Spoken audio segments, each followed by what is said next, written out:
Come to think of it, no. Let's see, what else did I not do? I didn't play Fusion because one, it gets developed very late, and two, by that time I had the solar collectors anyway, and those were feeding the whole planet pretty well on their own, so I didn't actually need Fusion. I didn't mind the moon because again that's only good for Tech 2 Fusion, which I never actually researched. I only researched Infotech because that's needed for a lot of very good stuff that generally helps, and advanced materials because that's needed for nanotech, which is needed for the satellites. The rest of the stuff is useful if you want to like if you want to manually switch over to renewables. Like if you want to go on to wind power in regions that have a lot of potential for that, and you don't want to crash the economy, you just want to switch slowly, then those are useful and you should research them. But I basically figured since I'm gonna kill the economy anyway, I wouldn't need that because energy use would fall sharply anyway, and I could just make up for all of that from gas. While I'm switching to renewables, energy use gets smaller and smaller, and then it kind of peters out because, well, later on you actually do improve energy efficiency, so you actually won't need that much power. Early on you do need a lot of power, but I just made that from gas, so there was actually no need to research any of the other stuff because, well, it would have been just wasteful. It would have wasted an agent, it would have wasted money, so it's all kind of problematic. I actually probably made a lot of small mistakes in this, like especially the aerosol stuff. I should have started that in 2 regions instead of 1.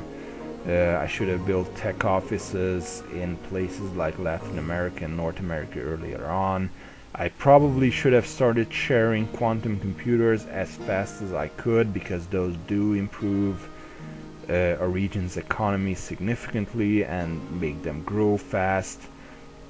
So you do want to share those as fast as you can if you have the money, especially in places like India and China, but I kind of half forgot about it, half just didn't think to do it because, well, you know, I'm never quite sure how effective it is, but that's useful. Artificial trees and biochar are not that useful at the moment. It's just that the display is kind of bugged, which is why you can see negative emissions here, but those aren't actually negative, they're actually positive. It just doesn't really show well.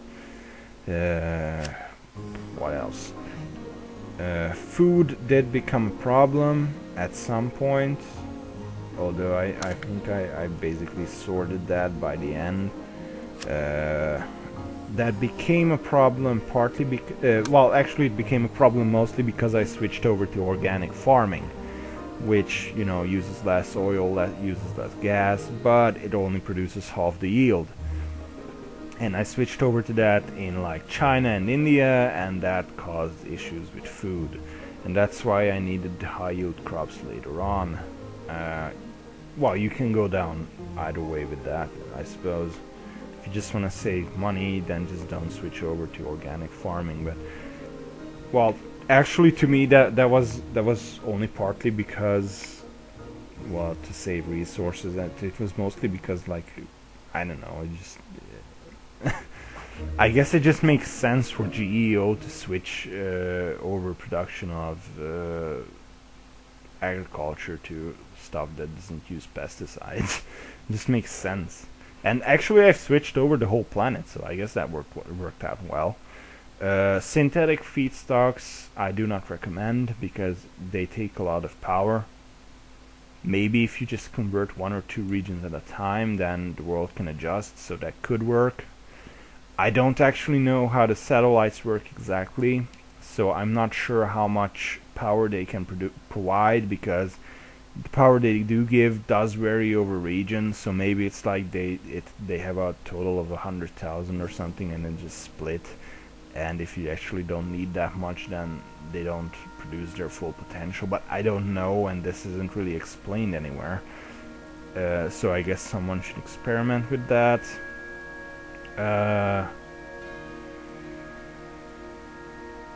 Well, yeah, that's pretty much it, I suppose. Planet's in good shape. Yeah, so yeah, I'm just gonna close this up. Thank you everyone for watching. If you actually watched this far, I know it was several hours long. I hope this helped some people who have been struggling with these scenarios. I am very well aware that there are probably better solutions to, well, pretty much everything. Like the whole economic crash stuff, you can probably do better than that. There are probably other methods. I know that like extensive aerosoling, for example, can help a lot, but I didn't want to do that because it just doesn't really feel very eco. And in fact, I didn't cause droughts in this game, so I'm totally green.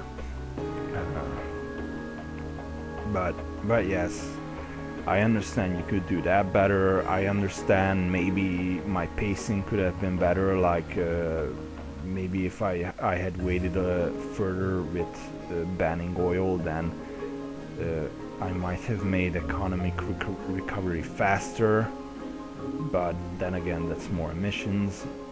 Maybe I could have done better with tech, because, well, in the end I didn't actually share super smart grids through most of the world because it just didn't seem very necessary. Everyone seemed to be doing fine without it. Quantum computer sharing is kind of important.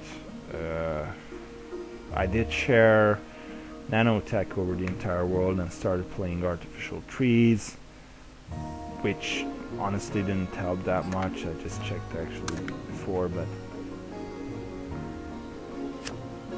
well, you can see here that cumulative emissions has raised by 58,000 since last year. I think there were wildfires, but still. Atmospheric concentration is okay. Radiative forcing is level. So I did manage to basically stabilize the planet, more or less.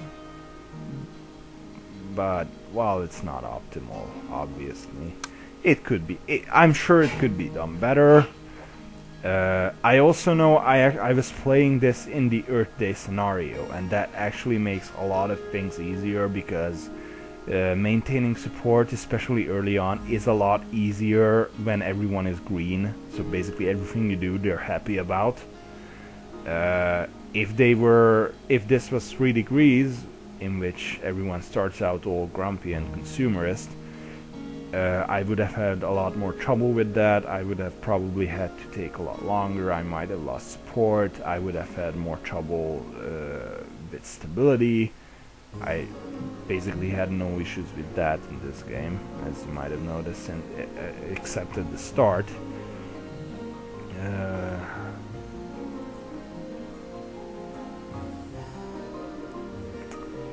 Well, yeah, I'm fairly sure the same strategy can be used in 3 degrees. It just needs to be, well, you need to be a little more careful, and you do need to juggle a lot more plates at the start, especially later on. When you convert everyone to a more green outlook, then it pretty much becomes the same. So yeah, once again, thank you for listening to me. I hope this helped some people. I hoped it possibly entertained some other people, although I know I'm not very funny or anything. That really wasn't the goal. I did record all of this live, so you know I wasn't actually scripted or anything. That's why I kind of stammer a lot and pause and whatever. Yeah.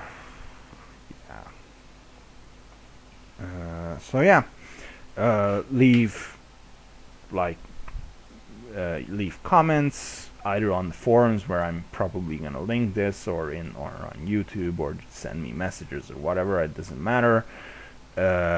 If you have any suggestions to add to this, like something that kind of ties into this strategy but maybe I could have improved on, maybe something I didn't notice, or something I was mistaken about, then that's very much welcome. I know there are some technical difficulties with these videos, but those are more or less unavoidable because I've never actually done something like this before, so suggestions on that are welcome too, though I'm not sure I'm ever gonna do something like this again. What else?